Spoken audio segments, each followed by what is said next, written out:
first theme for this course now, there's 4 themes for this course. The very first one is personal responsibility.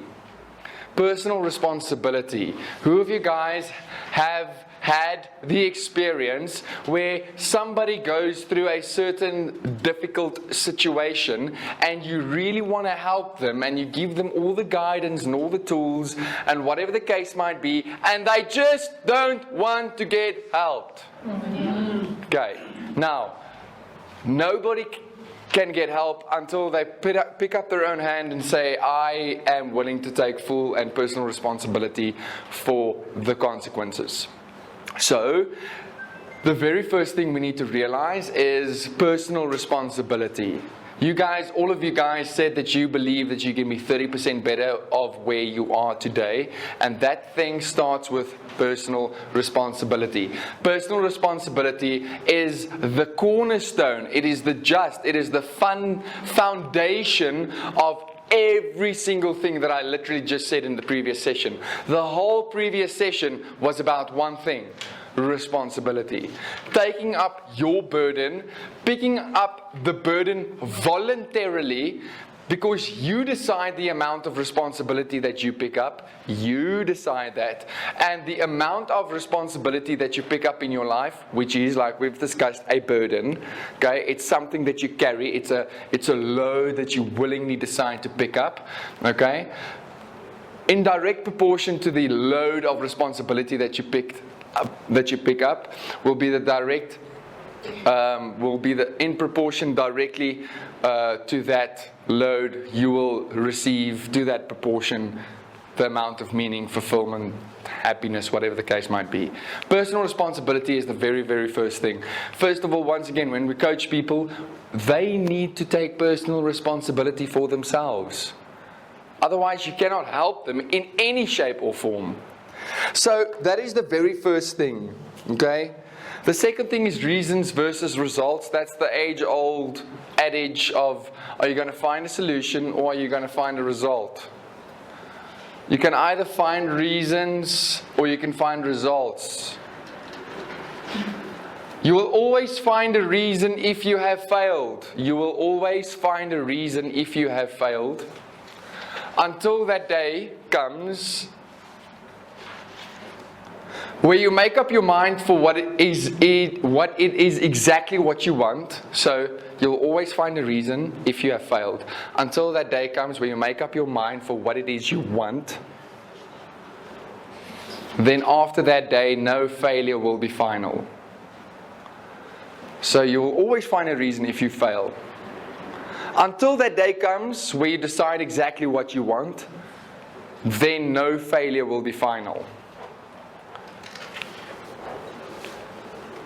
So you can either find a reason or a result. And very often, the most difficult thing is to find a result, even though very often the largest majority of negligence wasn't in your own hands. Does that make sense? So to still find a result, even though another person messed up on a specific task that they had to execute, to still take full responsibility for that, or to still get a result. And that is very often where people's character gets shown, you know. Am I willing to take responsibility for this or not? Okay. The last one, the second last one there is the map is not the territory. That simply states, now guys, these 4 themes are basically, it's still the very, very first page, guys. One of the first pages. The themes for this course is basically the underlying tone. I mean, in the next 10 days, this is going to be we are going to refer back to these 4 things constantly. So the map is not the territory simply states that my world and how I see the world is completely different to the world that James experiences every single day. Okay? He sees the world completely different than how I see the world. And I cannot expect James to see things the same way as I see it. And he can't expect me to see things the same way with the same intention that he sees it. Why? Because we grew up in two completely different, we had two completely different lives, or my life and your life, and or my life and James's life, or my life and Karen's life.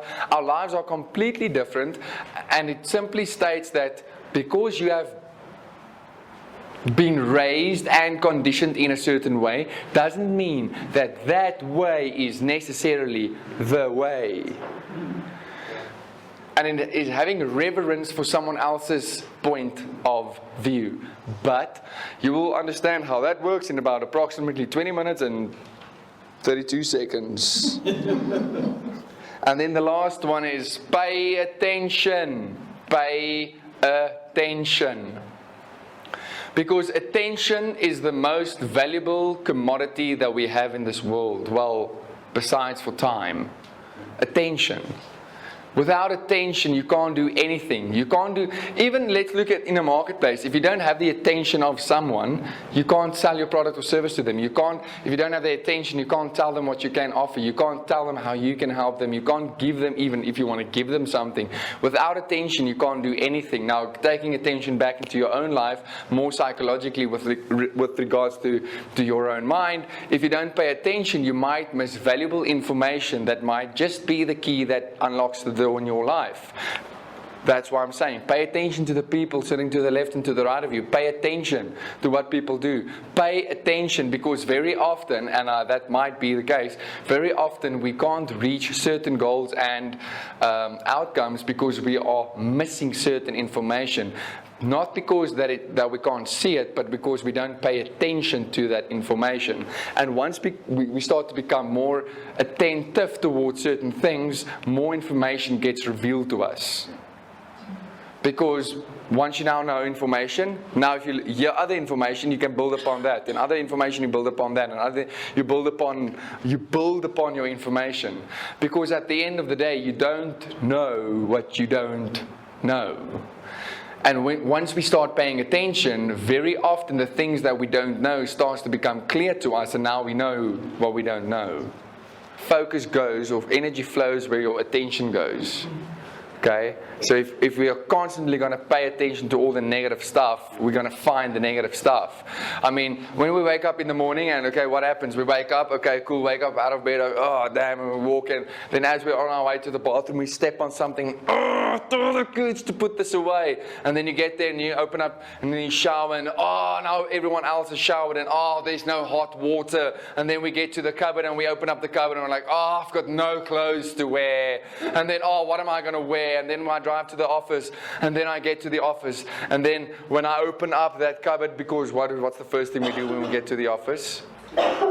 We make ourselves a cup of coffee. And then you get there and yes. And then, oh, there's no clean 10 spoons. And then you ask, oh, this is the F word, Frisco. And then you need to drink Frisco coffee, and there's no clean teaspoons, or the milk is hot, or there's no milk, and then, oh, nobody has filled up the kettle again, and then we complain about that, and then we get and we sit down and we complain about the amount of work that was given to us, and we complain that we don't get paid the value that we are worth, and then what happens? We go home, and what happens? We become really, really good. If you do something over and over again, what happens? You're going to become really good at that. And we become really, really good in complaining. And what happens? Because you are constantly complaining, that is what happens in your mind. So your attention starts to pick up all the things to make you, or items to complain about. Because it's a habit.